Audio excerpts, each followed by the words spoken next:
எல்லாருக்கும் வணக்கம்.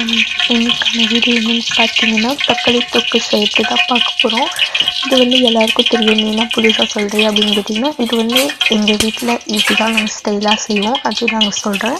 ஃபர்ஸ்ட் நல்லா ஒரு 3-4 ஸ்பூன் எண்ணெய் ஊற்றிக்கோங்க. எண்ணெய் சூடான பிறகு 1 ஸ்பூன் கடுகு, 1 ஸ்பூன் சீரகம் சேர்த்து நல்லா பொரியணும். அந்தளவுக்கு நல்லா பொரிந்த பிறகு 1 ஸ்பூன் உளுத்தப்பருப்பு, 1 ஸ்பூன் கடலைப்பருப்பு இதுவும் போடணும்.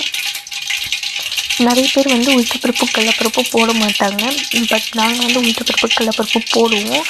அது ஒரு ஒரு டேஸ்ட் கொடுக்கும். ஸோ அதனால் நாங்கள் அது போடுவோம். இப்போது இந்த கடுகு சீரகம் பொரிஞ்ச பிறகு இந்த உளுத்தப்பருப்பையும் கடலைப்பருப்பையும் போடணும். இது 1.5 ஸ்பூன் தான். நல்லா இந்த மாதிரி அது ப்ரௌனிஷாக கொஞ்சம் நல்லா இதுவாகணும், கலர் பாருணும். உளுத்தப்பருப்பு கடலைப்பருப்பும் அந்தளவுக்கு நல்லா அது வதங்கிடணும். வதங்கிட்ட பிறகு பச்சை மிளகா நாங்கள் எடுத்துருக்கோம். பச்சை மிளகாவையும் வெங்காயத்தையும் போடணும். சில பேர் பச்சை மிளகா போட மாட்டாங்க. நாங்கள் பச்சை மிளகா போடுவோம். பச்சை மிளகா பதில் மிளகாத்தூள் போடுவாங்க. நாங்கள் பச்சை மிளகா போடுவோம். அது ஏன் அப்படின்னு நான் கடைசியாக சொல்கிறேன். பச்சை மிளகா இன்க்ரீடியன்ஸ் பார்த்திங்கன்னா 10 தக்காளி எடுத்தும் 4 வெங்காயம் எடுத்தும் 7-8 காரத்தை பொறுத்து மிளகா எடுத்துக்கோங்க. அதிக காரமாக இருந்தால் 4, அதுவே அதிகம்.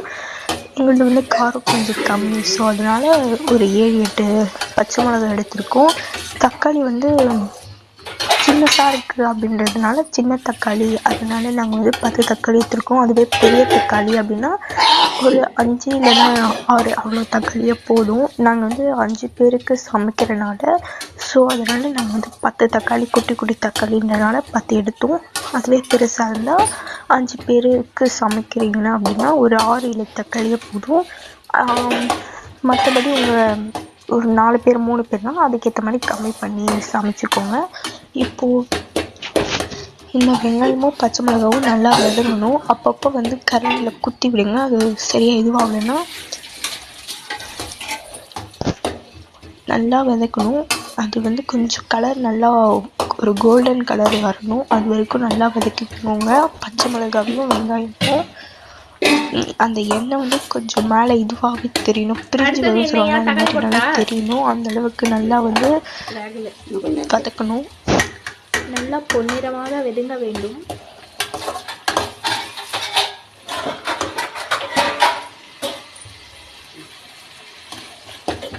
ப்ரௌனிஷாக ஆகிற வரைக்கும் நல்லா வெங்காயத்தை வதக்கி விட்டுட்டே இருங்க.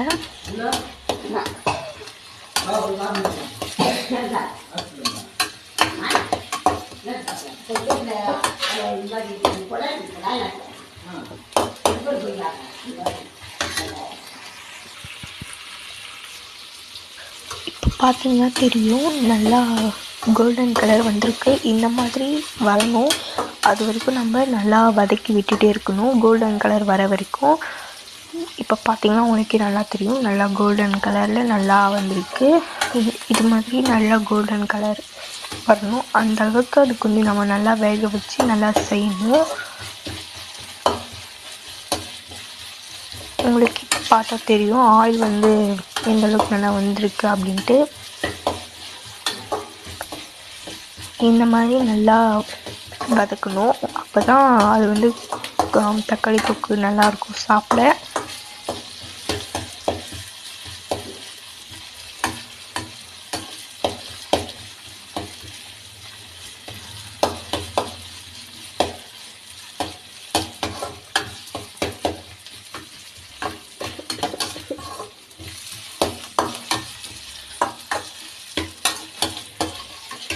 போட்டேன் தக்காளி.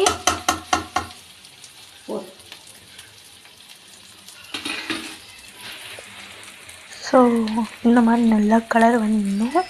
இப்போது நம்ம தக்காளி ஆட் பண்ண போகிறோம். நம்ம கட் பண்ணி வச்சுருந்த இந்த டொமேட்டோவை மொத்தமாக ஆட் பண்ணிவிட்டு இப்போ இதையும் நம்ம நல்லா வதக்கணும்.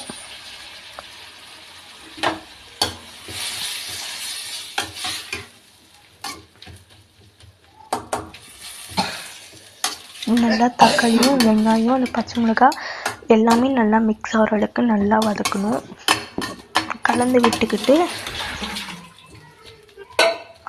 கொஞ்சம் இது பெருசாக இருக்கும். நான் வந்து சின்னதாக தான் கட் பண்ணேன். பட் அது உங்களுக்கு வந்து கொஞ்சம் பெருசாக இருக்குன்னா இந்த மாதிரி கரண்டியில் இந்த மாதிரி குத்தி விடுங்க. ஸோ அது கொஞ்சம் நல்லா இதுவாகிடும், மசிஞ்சிடும்.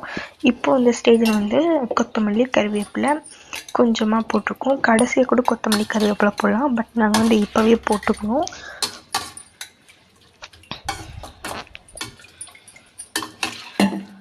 அது வந்து எங்களுக்கு கடைசியாக போட்டால் அது வந்து அந்த பச்சை வாசனை அப்படியே இருக்க மாதிரி தோணும். ஸோ அதனால் நாங்கள் வந்து இப்போவே போட்டுக்கணும்.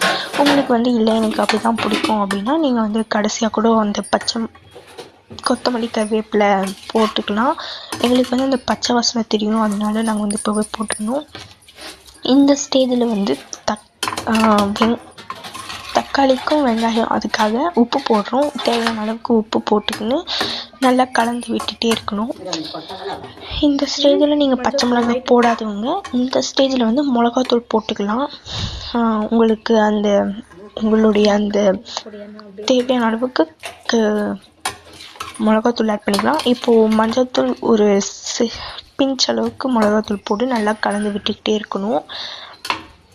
நல்லா கலந்து விட்டுட்டு அப்பப்போ வந்து கொஞ்சம் குத்தி விட்டுக்கோங்க. அப்போ தான் அந்த வந்து இதுவும் இருக்காது. அந்த பெருசாக தக்காளி வந்து மசியாமல் இருக்க தக்காளினா அப்படி குத்தி விட்டிங்கன்னா கொஞ்சம் சீக்கிரமாக வதங்க ஆரம்பிக்கும்.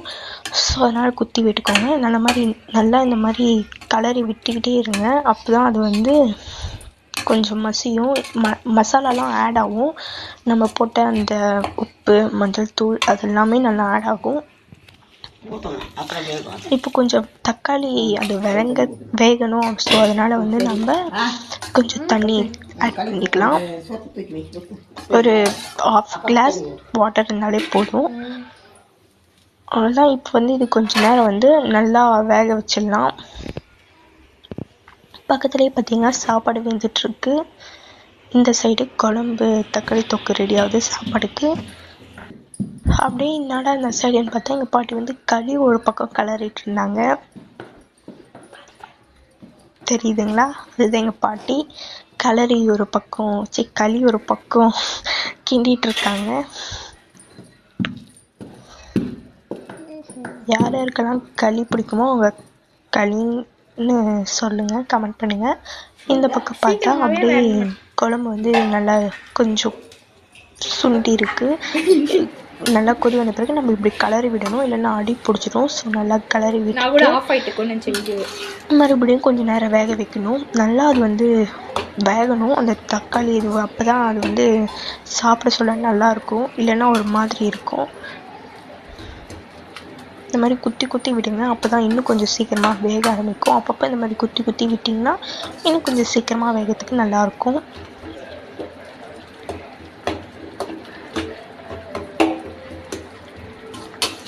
இன்னும் கொஞ்சம் நேரம் வேகட்டும். இந்த மாதிரி கலரை விட்டுட்டு கொஞ்சம் நேரம் வேக வச்சுருங்க.